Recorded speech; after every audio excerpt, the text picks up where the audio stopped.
Hello and welcome to Community Updates, your window into the stories and celebrations that showcase our vibrant and diverse community. Today we're celebrating Zambia, a beautiful Southern African nation marking 61 years of independence. The Zambians in Nova Scotia are commemorating this milestone with a series of cultural and community events that highlight their unity, their heritage, and contributions to Nova Scotia's multicultural landscape. Joining us today is Monica Mutale, a representative of the Zambian Association here in Nova Scotia, to share what these celebrations mean to them and what we can all look forward to. Monica, you are most welcome to the studio. Thank you. Thank you so much for having me. You're welcome. So for those who do not know, could you briefly give us an overview of Zambia as a nation and the significance of its Independence Day? Sure. So Zambia is a very beautiful Southern African country. So it's a landlocked country.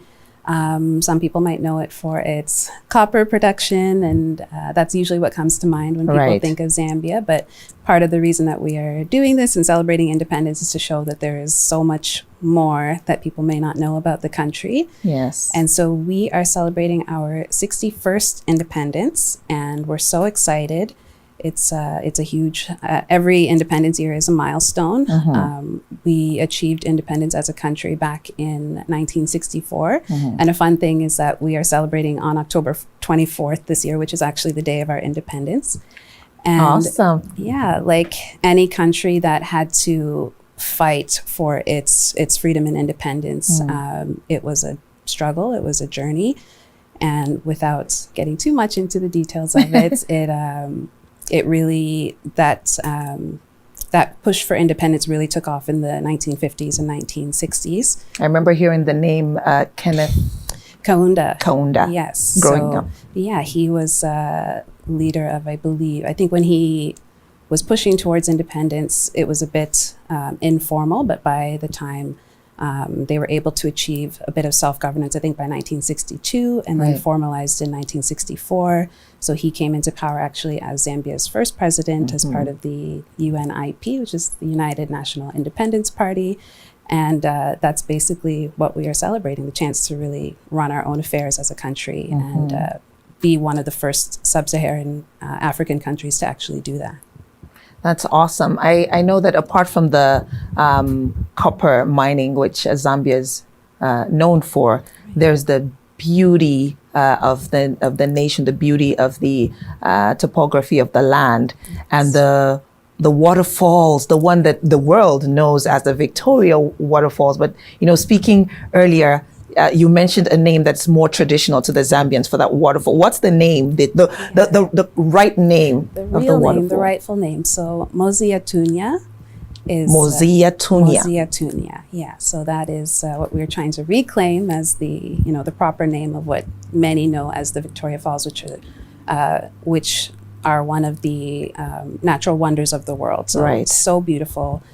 If you ever get a chance, you can definitely go. I feel like right now you'll see on social media and elsewhere, Zambia is kind of getting its flowers a little bit. So it's starting to pop up on the lists of places that you should visit at least once in your life. And there's so many beautiful attractions. And I think especially as you go north, it's really becoming a major tourist attraction and drawing names that, Roger Federer or Will Smith, people that you never thought that you'd see in Zambia in your entire life are starting to understand what we've already known. Right. In doing some research, I also saw something about the Zambezi River and some beautiful lakes that could make for some beautiful vacationing. So that's something to note. Moving on to the Association of Zambians in Nova Scotia. How did that come together? And what is the mission of this association? Right. So I feel like I'm in a unique position to answer that because some Zambians may know that the Zambian Association actually was founded by my parents. So Reverend Elias and Mrs. Sheena Mutale began this association informally back in, I want to say 2000, maybe 2001. Wow. And it started in our home. So it's just a very unique organization, very just so family and community oriented. So it began with them realizing that there was this sort of little growing community of Zambians. Right. And we were so spread out across, we talk about Nova Scotia, but we're spread out across the different maritime provinces. I see. And so people were sort of looking to connect. And because, as we know, Nova Scotia and the Atlantic provinces are such we draw so many international students. Yes. There was this community of students who didn't have anywhere to go for holidays. And when they were just looking for that sense of belonging and community, right, they weren't really finding it. And so the idea was like, if you see a Zambian, bring them over. Right. Let them come for Christmas. It was just, very informal, like I said. And so we started with holiday gatherings every Christmas, every Thanksgiving, Easter, and it just began to grow and grow and grow until we had, 40, 50 people at our home for every holiday. Wow. We'd be sitting, the younger people like me would be sitting on the floor eating our meal and, we'd be listening to Zambian music and just laughing and catching up. And it was really, really beautiful. And so it sounds like that whole setting, allowed for preservation and promotion of the Zambian culture in the most informal way, providing home away from home. Exactly, yes. So these young people were so far away from their country, so far away from their families that this was just that sort of central hub, that connection to home that they were missing.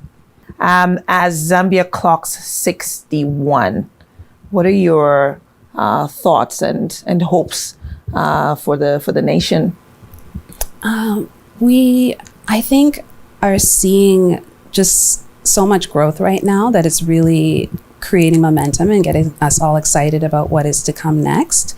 And so like any other country, Zambia has its ups and downs, and we go through challenges, and there are challenges now, even with, things like power and water. Right. But there's just something happening, something really exciting, economically and socially, in the arts, in sports, everywhere. And we're just excited to see how it all pans out and what is going to come next. And so with 61 years, we know that the party that's in power right now, and our current president, known as HH, is just out there, pushing for our country, advocating for us, making deals that people are looking upon, positively in terms of our economic growth. And so I think people feel like the country is in good hands right now, and that it's just all up from here.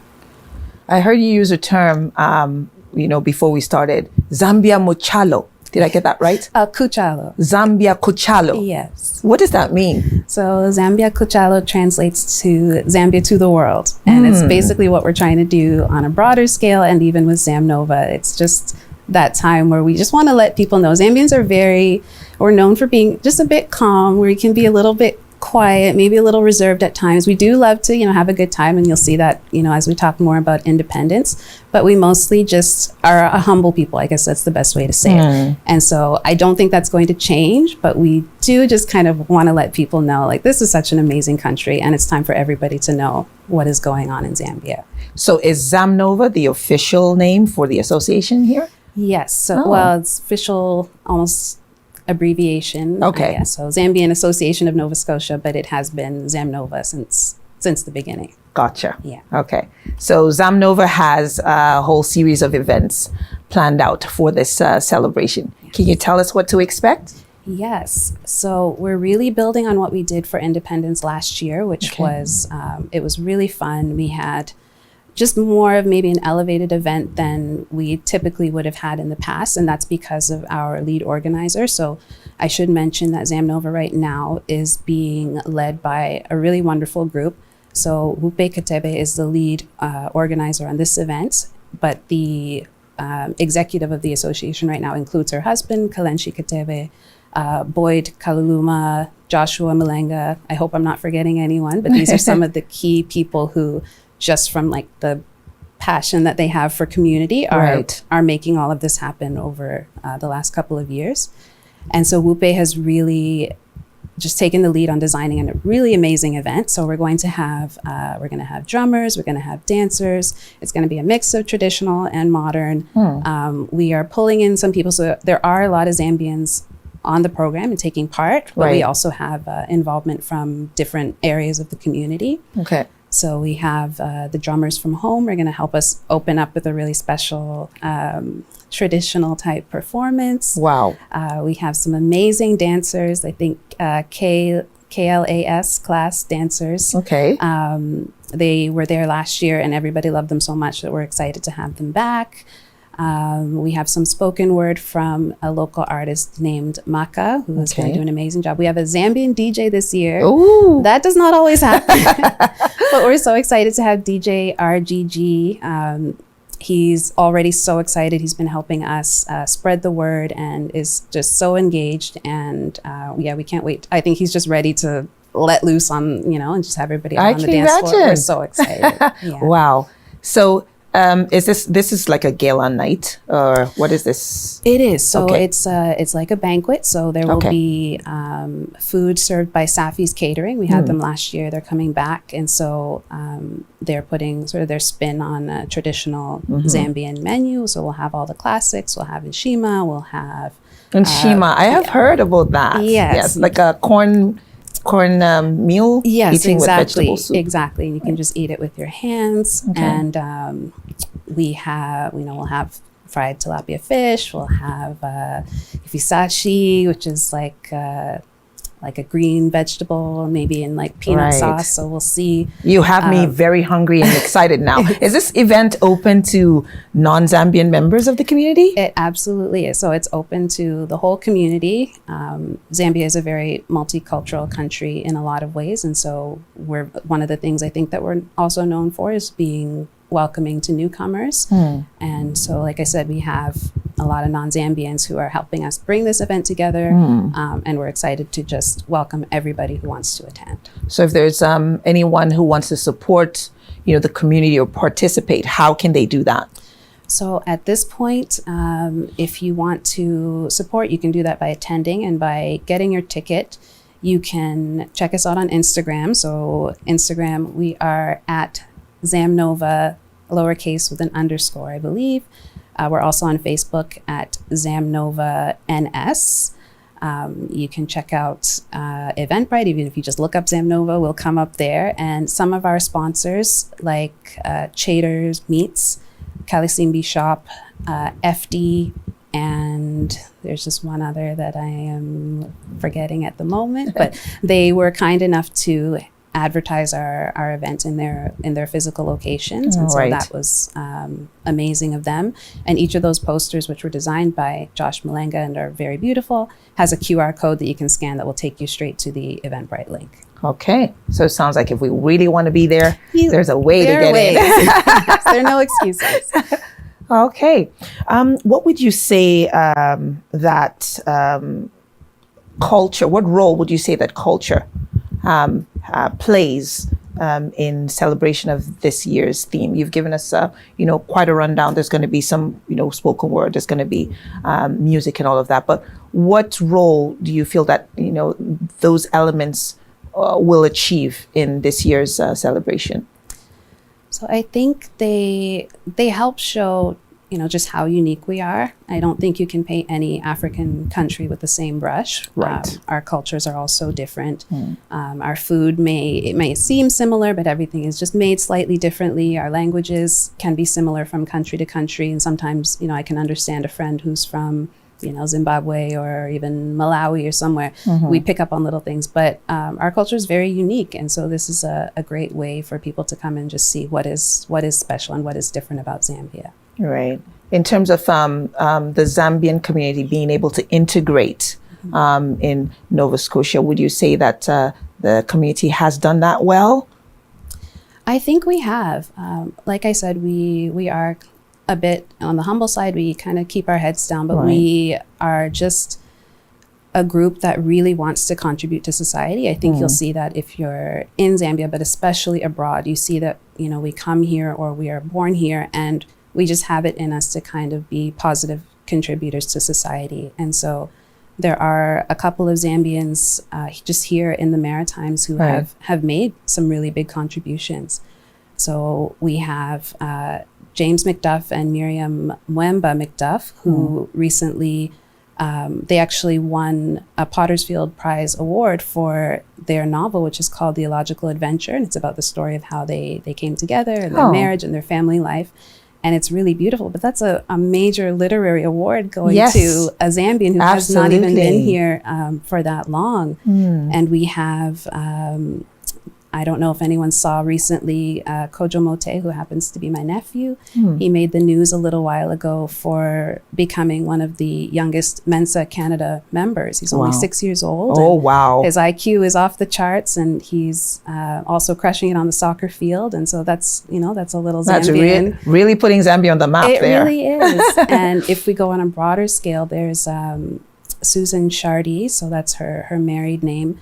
But she is Zambian and British, and she recently won, I think it was a British Independent Film Award for her film called On Becoming a Guinea Fowl. Wow. And it's, she has access just through her network to it really puts Zambia on the map in a way that, it really hasn't been before. Right. And so there are just all of these different areas. I could actually go on and on and on. But wow. But we're contributing for yes, sure. I mean, congratulations to those individuals, for becoming, notable members of our community and all that. In terms of the culture and the nature of the people of Zambia, are there any lessons or values that the Zambian people have that resonate in tandem with the multicultural nature of Nova Scotians?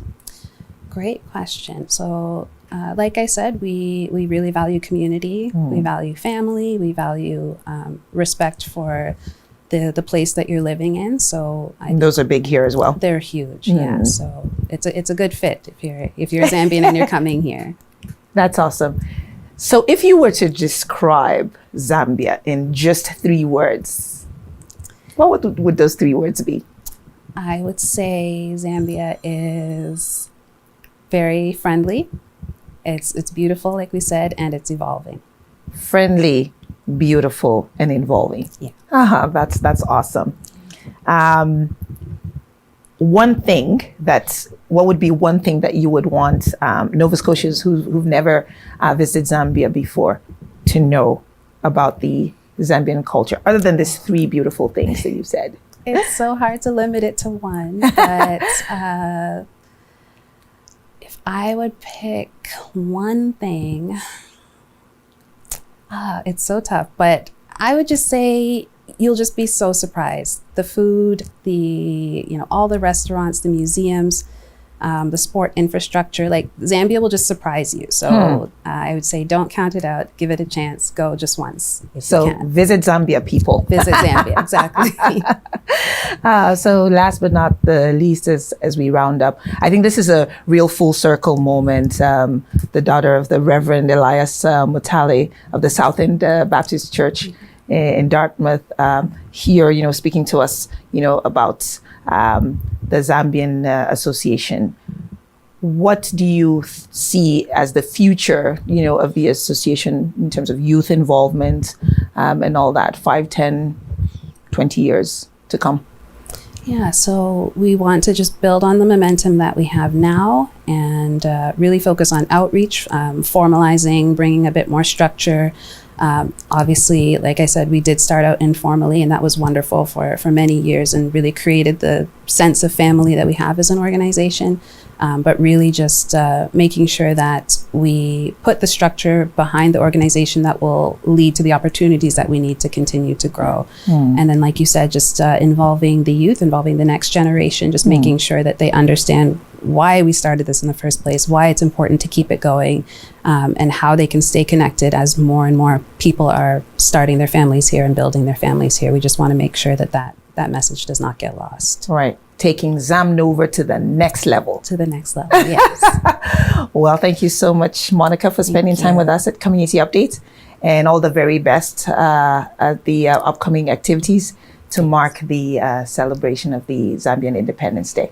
Thank you. What an inspiring conversation. Thank you to our guest, Monica Mutale from the Zambian Association of Nova Scotia, for joining us and for sharing the spirit of Zambia with us. If you'd like to experience Zambia's culture, music, and community firsthand, be sure to attend their upcoming events. Well, until next time, I'm Modele Akintoku, and I will see you soon.